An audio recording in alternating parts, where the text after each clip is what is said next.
Wednesday, 3 November 2021. Online service to match job seekers to jobs. Thousands of job seekers will have access to free career guidance and employment advice to help match their skills to job growth trends, thanks to an $11.4 million investment from the NSW government.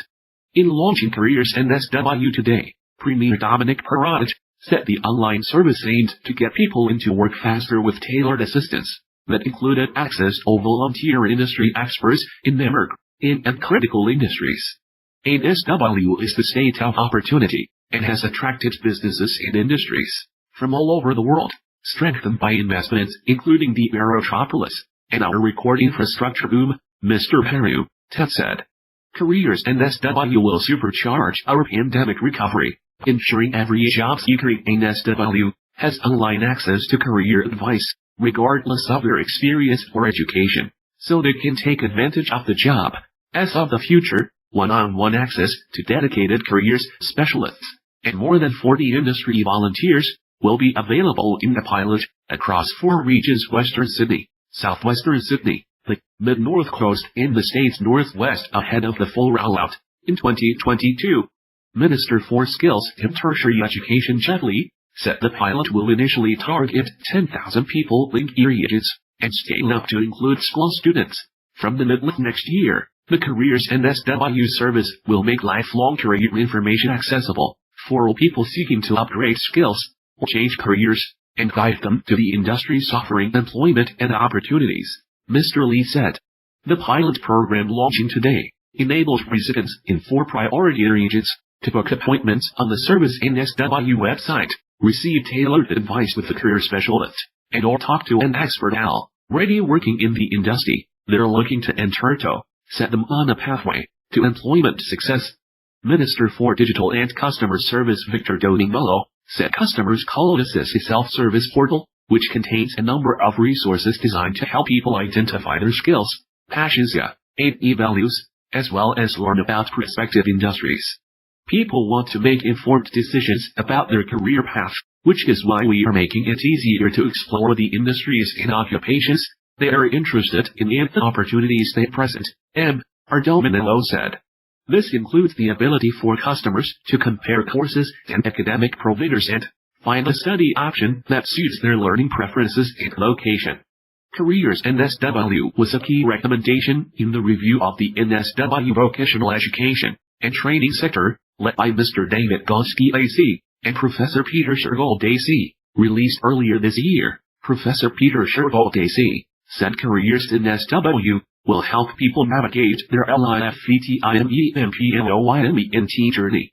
It will also be the cornerstone of a comprehensive state-based career information and guidance ecosystem that will support people to make informed decisions, Professor Shergold said. To access Careers NSW, visit careersnsw.gov.au. Good morning, I'm Dr. Kerry Chant from New South Wales Health with the COVID update for Wednesday the 3rd of November. There were 190 locally acquired cases of COVID-19 reported in New South Wales in the 24 hours to 8 p.m. last night, and it was really pleasing to see 114,000 tests performed during that period. It's going to be critical as we progress this phase of reopening that we maintain those testing numbers as high as possible.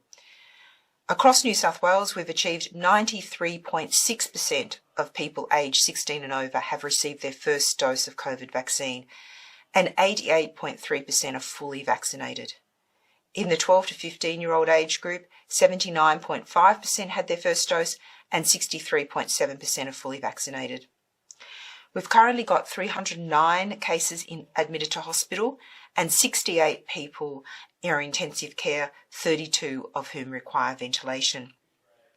Again, the pattern in intensive care.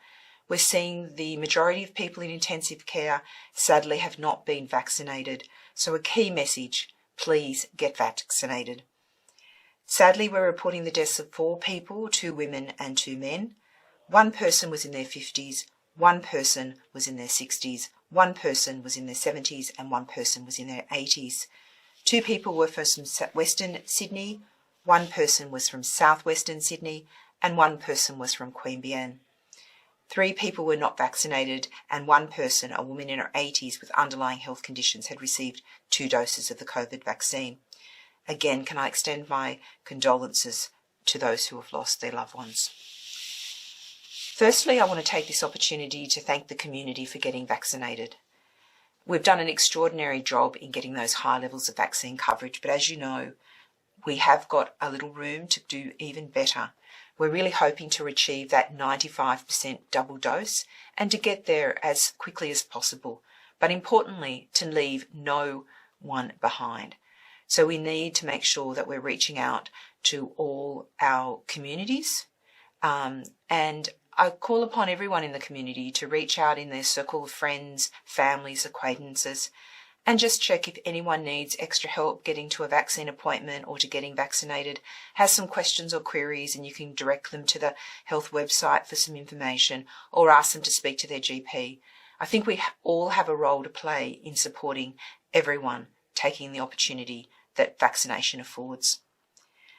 If you're 18 years or over and received your second dose of your vaccine 6 months ago, you're now eligible to get a booster dose of Pfizer. So irrespective of whether you had AstraZeneca as your primary course, if it's 6 months ago, you need a Pfizer boost.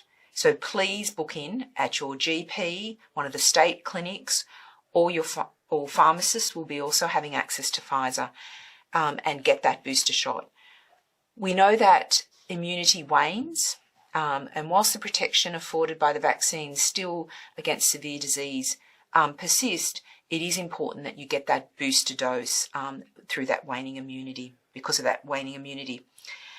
Also, there's a group in the community that have underlying health conditions that mean that even the 2 doses of the vaccine in that primary course are not going to produce a very good immune response. So they're people, for instance, that have got particular cancers, are taking medications that are suppressing people's immune response, people that have on, for instance, dialysis.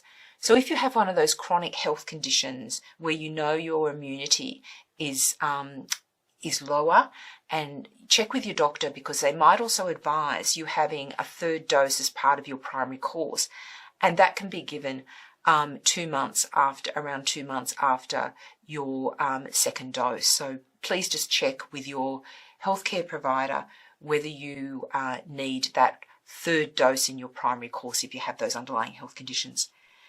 And can I just say, I've been so pleased with the uptake in the 12 to 15-year-olds that have come forward to get vaccinated. Stubbornly, we're seeing this sort of taper off a little bit around that 80% first dose level. Can we do that last big push? Having children in high school, particularly highly vaccinated, will help us keep schools as safe as possible. So it will protect your child. It will also help us protect others around your child. With fully vaccinated international travellers returning to the country without quarantine, regional travel returning, other restrictions easing, it's going to be important that we maintain COVID-safe behaviours. We are moving into a phase of living with COVID. It means that we can enjoy many of the things that we've missed during those hard periods of lockdown, but it is important that we continue to wear a mask where it's required, particularly in indoor settings. We need to practice that physical distancing, particularly again in indoor settings, maintain that hand hygiene, and always check in using the Service New South Wales app. But importantly, if you have symptoms of COVID, don't go out and about. Get tested, stay at home, and get hopefully await that negative test result.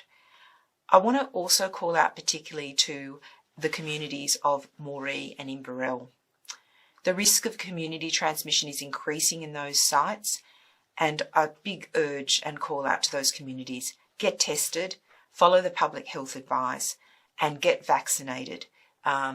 We know that there's been improvements in the vaccine coverage, but there is a significant group of the population that is still yet to be afforded the protection of vaccines, and I'd like to see that vaccination coverage in those areas increase as soon as possible. Thank you everyone, and please stay COVID safe.